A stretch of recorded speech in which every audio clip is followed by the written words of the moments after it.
Guys, हमने बहुत बार flying cars का कॉन्सेप्ट सुना है और बहुत सी कंपनियां ये दावा करती हैं कि उन्होंने वर्ल्ड की पहली फ्लाइंग कार बनाई है। लेकिन हकीकत में इतिहास में पहली बार किसी कार ने दो सिटीज के बीच में उड़ान भरी है। जी हां गाइस, ये कारनामा हुआ है यूरोप के स्लोवाकिया में, जहां पर BMW इंजन वाली एक कार ने वाकई में स्लोवाकिया के दो सिटीज के एयरपोर्ट्स के बीच में उड़ान भरी और लगभग 35 मिनट हवा में रहने के बाद उन दो सिटीज के बीच की 80 किलोमीटर की दूरी को तय किया और लैंड होने के बाद वो नॉर्मल स्पोर्ट्स कार में कन्वर्ट हो गई।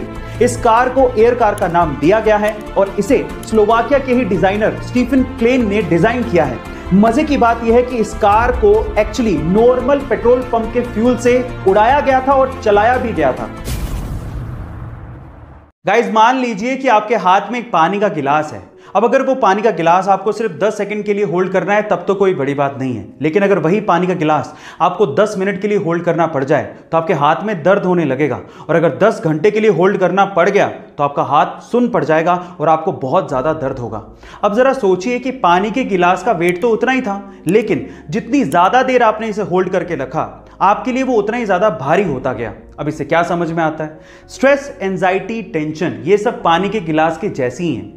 थोड़ी देर के लिए दिमाग में रहे तब तक तो ठीक है, लेकिन अगर ज्यादा देर के लिए स्ट्रेस, टेंशन, एंजाइटी आपके दिमाग में रहती है तो आप डिप्रेशन के शिकार हो सकते हैं। इसीलिए गाइस, रिलीज करो टेंशन को और खुश रहो। आजकल लोग अपनी सोच और अपने मतलब के हिसाब से सोशल मीडिया पे पोस्ट को शेयर करते हैं। वो लोग सिक्के का दूसरा पहलू देखना ही नहीं चाहते और ना ही दूसरों को दिखाते हैं। कैसे? एक एग्जांपल देता हूं। एक बार एक लड़की ने सोशल मीडिया पे शेयर करते हुए लिखा कि अगर देश की हर बेटी को माँ बाप को संभालने का अधिकार मिल जाए तो देश में एक भी ओल्ड एज होम यानी कि वृद्धाश्रम बचेगा ही नहीं। तो फिर इस सिक्के का दूसरा पहलू दिखाया एक लड़के ने। कमेंट सेक्शन में उसने बड़ी समझदारी से इसका जवाब दिया। उसने कहा कि अगर वही बेटियां ससुराल में जाके सास ससुर को अपना माँ बाप मान लें तो इस देश को तो छोड़िए, इस पूरे विश्व में कहीं भी ओल्ड एज होम रहेगा ही नहीं। गाइस, सिक्के के दो पहलू होते हैं और इस बात के भी दो पहलू थे। एक बार एक लड़का बाइक पे बहुत सारे अंडे रख के लेके जा रहा होता है, लेकिन अचानक से उसकी बाइक फिसल जाती है और उसके सारे के सारे अंडे फूट जाते हैं। आसपास के लोग तब इकट्ठा होकर उसे टोंट करना शुरू कर देते हैं कि तुझे दिखाई नहीं देता है क्या? तुझे ढंग से बाइक नहीं चलानी आती है क्या? इतने में ही उस भीड़ में से एक बूढ़ा सा अंकल निकल के आता है और उस लड़के से कहता है कि बेटा, तुम्हारे सारे अंडे फूट गए हैं, अब तुम अपने मालिक को क्या जवाब दोगे? चलो मैं तुम्हारी मदद करता हूं, ये मेरे पास 30 रुपए हैं, तुम रख लो। उस बूढ़े अंकल को देखकर आसपास के बाकी लोग भी उस लड़के की मदद करने को आगे आते हैं और थोड़ा थोड़ा पैसा देते हैं। इतने में उसके पास अंडे जितने फूटे थे उतने पैसे इकट्ठे हो जाते हैं और वो बाइक पे तब जाने वाला होता है। इतने में ही पीछे से कुछ लोग उसको बोलते हैं कि तुम बहुत लकी हो, अगर वो बूढ़ा अंकल ना होता तो तुम्हारा आज क्या होता? तो फिर वो लड़का जो कहता है वो आप लोगों को सुनना चाहिए। वो लड़का कहता है कि वो बूढ़ा अंकल ही मेरा मालिक था। इंडिया और इंडिया जैसे बहुत सारे देशों में बहुत से लोग सिर्फ नौकरी पेशा हैं। वो नौकरी ही करना चाहते हैं और खुद का बिजनेस नहीं।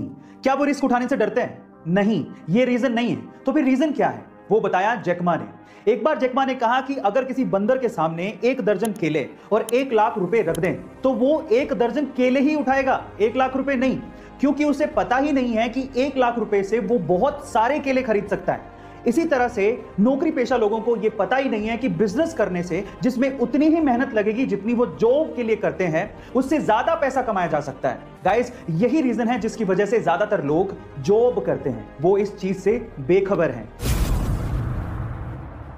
गाइस, क्या आपने कभी गौर किया है कि आपके आसपास बहुत से ऐसे आदमी हैं जो कि जब कभी भी पब्लिक टॉयलेट इस्तेमाल करते हैं और अगर उस वक्त उनके आसपास कोई आके खड़ा हो जाए तो वो सूसू यानी कि टॉयलेट कर ही नहीं पाते। गाइस, ये एक तरह की साइकोलॉजिकल बीमारी है जो कि दुनिया के 21% लोगों का है और इस बीमारी का नाम है पारूरेसिस। गाइस, ये एक तरह का सोशल फोबिया है जिसमें वो आदमी सिर्फ अकेले में ही सुसु कर पाता है और अगर उसके आसपास कोई आके खड़ा हो जाए तो ये फोबिया इतना पावरफुल है कि वो सुसु आते हुए भी नहीं कर पाता। गाइस, क्या आपको भी पारूरेसिस है? कमेंट सेक्शन में जरूर लिखिएगा और ऐसे अमेजिंग वीडियोस के लिए शेयर, सब्सक्राइब एंड लाइक। मिलता है अगली वीडियो में।